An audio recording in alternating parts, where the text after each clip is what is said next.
The fourth door in the central hub room was the one labeled as Grinder. Behind this door is a set of stairs that leads to another set of stairs that leads to the Grinder proper, a single room giant chamber that's caked with ground and completely pasteurized human flesh porridge all over it. It's a slippery and disgusting place to behold, and once the players have crossed the threshold from the stairs, a heavy gate is going to slam shut behind them. This gate can be lifted with raw strength, but it takes the efforts of the entire party, and it's going to take multiple turns, so in a combat situation, this is very ill-advised to try and open. In the room, there is a kind of protrusion wall on the southern side where the garbage chute is located, and bits of human scrap are tossed in through it all the time that are then ground in the center of the room. In the ceiling, there is a very hydraulic press-looking kind of disc that's filled with titanium serrated blades that spins and is lowered to crush anything that's below it. The crushing mechanism does take the efforts of two levers being pulled that are behind 15-foot-high steel bars that can be climbed or flown over into the rooms on the other side, where a single zombie for each lever is simply standing there and performing their one duty, which is to simultaneously pull the levers to lower the grinder to the flesh on the floor.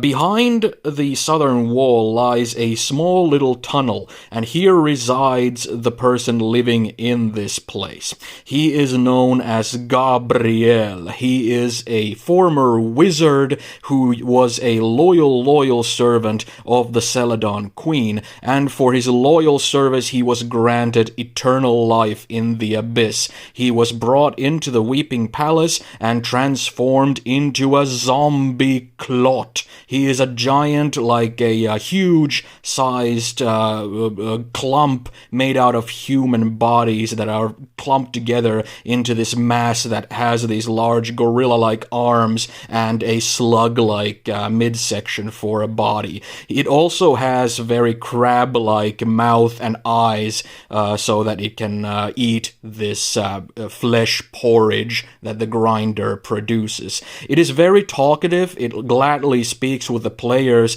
but he is fiercely loyal to the Celadon Queen, and is also hypersensitive to any sort of blasphemy and heresy coming from the players. He will gladly speak with them, but he is easily enraged if they slander his queen. And the way to fight him is very straightforward, but the zombie clot is rather tough. So one sure way to kill him with one single flush is to get your hands on the levers and turn them simultaneously while he is in the middle to lower the hydraulic press grinder to simply squash and mangle him in a single blow. Though he's not stupid, he's not going to just stand there, so a single player at least is going to have to sacrifice themselves to stand there and simply have a ready action at the ready to jump out once the levers are pulled.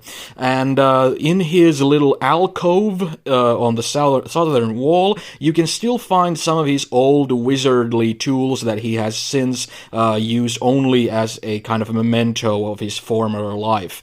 There you can find his spell book as well as the components for 2 sets of spell copying for wizards. If a player is of a certain school of magic that allows certain spells to be produced or reproduced at half price, you can use one of these sets to produce 2 copies, especially since the book has multiple divination spells. The spells in the book are as follows. There is Acid Splash, Comprehend Languages, Detect Magic, Identify, Mind Spike, and Dispel Magic. So if there's a wizard in the party, have at it.